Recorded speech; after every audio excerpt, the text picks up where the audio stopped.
Would you be very angry if this was your parents? Okay, the premise of this is very tragic, but I just can't stop laughing on how stupid it is. Now, just to let you know, these clients are not mine. They're actually my mate's clients. So my mate's a mortgage broker. Obviously, we're in the mortgage circle. And he's cool with me talking about this, and I'm not disclosing names. But let's roll film. It was on Channel 7 News. A family in Sydney's northwest is homeless tonight after their newly purchased property went up in flames. It's a devastating reminder about the dangers of lithium-ion batteries, which firefighters say caused the blaze. As flames tear through, the 22-year-old then helped his parents and teenage sister to try to put it out. A power drill had been on charge. It's quite unreal, wasn't it? Because like the flames was all the way. Like I said, very tragic, and my heart goes towards this family. But here's the backstory. So rewind 2 months ago, and these clients went up to my mate. The client has a house and it's worth around $2.5 million. And I won't talk about suburbs since you saw the article, you know where the suburb is. And they want to build a second house in this other side of the land, which is a very big land they have. Now that looks like a pretty simple home loan deal, you might say. But then the client said, by the way, I want to own a builder. And my mate's like, own a builder, you say? But you don't have experience. Oh, that's okay, we can learn. And yes, you can get your own owner-builder license for $185. Now, currently the land has not been split yet to accommodate this second property. Previously, there's still talks with the DA and the council to get this split.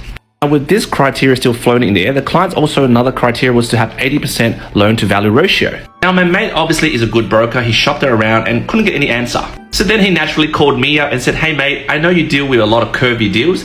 Can you help me? But I did ask him one question. Why is your client doing owner builder?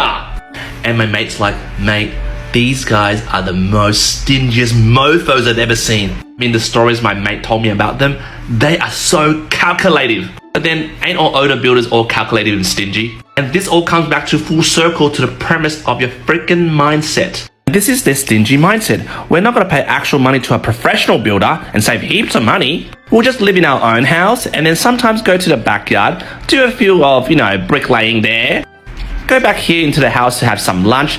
Don't mind the dust or anything. Who gives a crap? And in the evening, after we come back from our full-time work, we'll do some landscaping in the pitch dark. Stingy, stingy, stingy, stingy, stingy. And with that stingy mindset, guys, and I live by this motto, guys, how you do one thing is how you do everything. That lithium battery that blew up?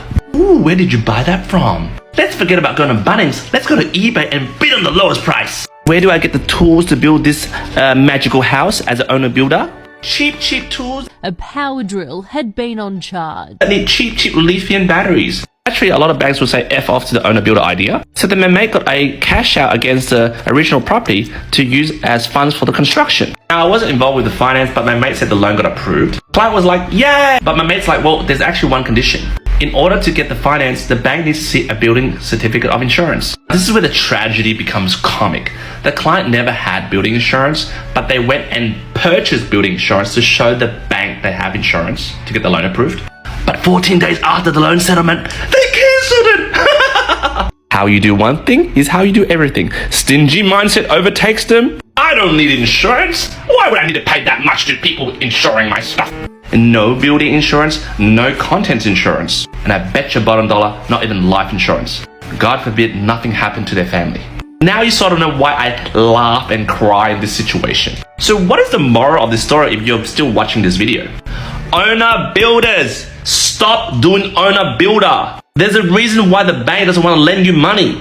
You're bloody amateurs. Go use a professional. It's not going to be that much more expensive. Guys, you got kids. If you want to build here, bloody hell, there's going to be dust, asbestos going in your bloody lungs. Don't be stingy or stop being so calculative. And this is what my mate told me. This whole idea of owner builder and being calculative and counting every cent, it wasn't the husband's idea. It's the calculative wife. Now, I'm not being sexist here. It could be a calculative husband or a calculative wife. But in every relationship, there's always a spouse that is extra calculative. And oh, by the way, the client is an electrician and insurance broker. Shit. This is what happens when you're too smart for your own good. Look, I'm not going to say it's karma. It's the stingy mindset, the poor wealth mindset that culminated throughout the years of being stingy, calculative, cutting corners here and there just to save a few cents. Now your house is gone. Because owner builder, you think you're so smart. I'm gonna get roasted in comments, but hey, I love to hear your comments, and this is based on what my mates told me, so take it with a grain of salt. And oh, by the way, my mate just told me the bank doesn't even know the house burnt down.